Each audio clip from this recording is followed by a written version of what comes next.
All right, so let's be honest, HOAs in Florida have always been a little controversial. Some people love them, some people can't stand them, but here's the kicker.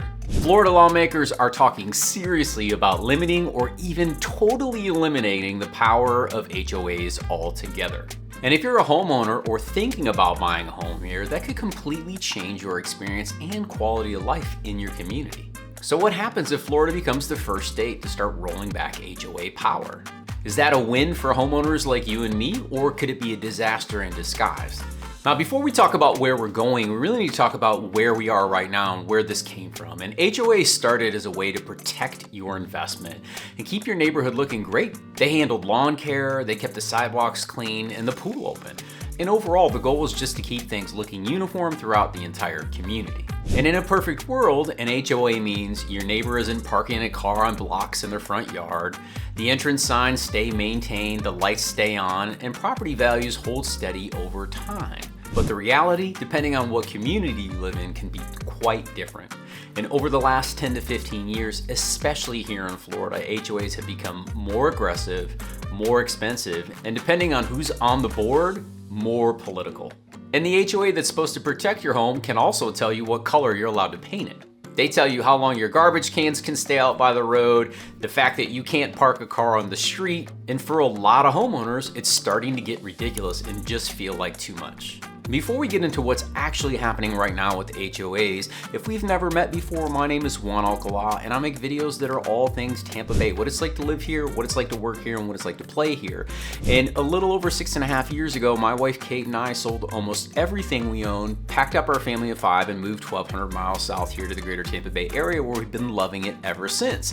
But I gotta be honest, when we moved down here, HOAs were not something that were super common to us. They were very normal in condominium complexes and apartments and things like that, townhomes, but a single family home, a house with some land, that was not something that was on our radar. So when we started looking at areas, we really had to take this into account when it was not something that we were used to looking at. So we didn't know exactly what we were looking for in terms of documentation and what an HOA should have. But as I've helped over 150 families relocate to the area here, we've been in a lot, and I mean a lot of HOA communities, and most new construction communities immediately come with an HOA. So there is a ton to consider. Some of these documents are almost 80 pages long, and they tell you what you can and can't do on a daily basis. And I know that's not for everyone. So, when it comes to what's happening right now, this isn't just noise on social media anymore. Right now, Florida lawmakers are proposing legislation that would limit HOA fines and penalties, which isn't necessarily a bad thing, cap how much power an HOA boards have over design restrictions, which may not seem like a big deal until you start talking about, changing the front facade of your home, or adding a pool, or wanting to put a shed in your backyard to hold the lawnmower and things like that. And in some cases, they're gonna eliminate mandatory HOAs entirely for new builds. And I think that could be a huge win, but it also has its challenges that come along with it. And this just isn't speculation. It's gaining momentum, especially after recent court battles between homeowners and aggressive HOAs here in Florida. So the question is, what does this really mean for you and your life if you're buying in Tampa or anywhere else here in Florida? Well, let's talk through the pros and the cons and really look at both sides. So if we have to look at the pros of losing an HOA, for a lot of people, this feels like freedom. No more design committees, no more letters because your garbage cans were out 12 hours early, no more annual dues going up without clear communication. And for families and homeowners who just want control over their home, this could feel like a breath of fresh air. Plus, no HOA typically means lower monthly cost, more autonomy over what you build or change with your house, easier access for things like short-term rentals and home-based businesses. And let's be honest, some of the most loved neighborhoods in Tampa, like Seminole Heights or Old Northeast, don't have active HOAs, and they still thrive. As a matter of fact, we chose a community without an HOA for that exact reason. So it is possible, but when it comes to cons, there is another side. And this is the part that a lot of people don't think about. No HOA also means no one maintaining the community pool, no one stopping your neighbor from letting their lawn grow to jungle status, no oversight on parking, fencing, exterior maintenance, or anything else.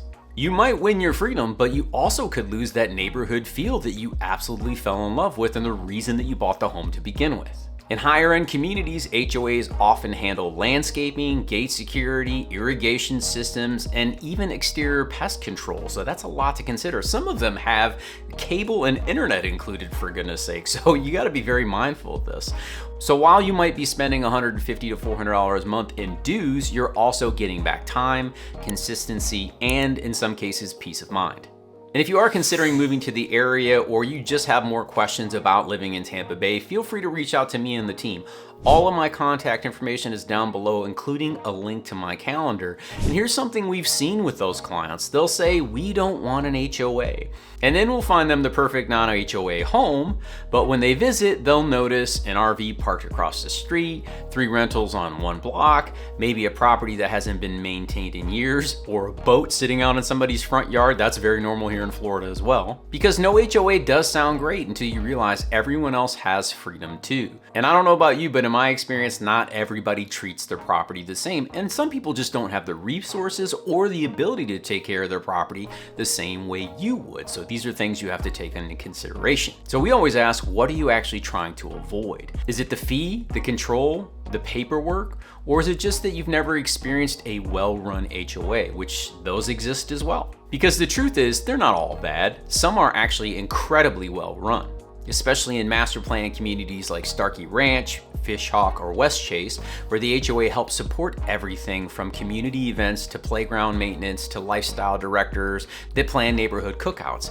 When it comes to the 55+ communities, that's where all of that funding comes from. And depending on whether you want a condo or a single family home or a townhome in one of those 55+ active adult communities, these things really can affect your lifestyle. So just keep that in mind. And the advice that we're giving clients right now is, number one, to know your lifestyle first. If you want structure, amenities, and a sense of order, you'll probably want some level of an HOA. Number two is to research the actual HOA documents. One of my favorite hacks is to put the docs inside of ChatGPT. Ask it all the questions that you want to know, but be sure to ask it to cite its sources, because it will make things up from time to time.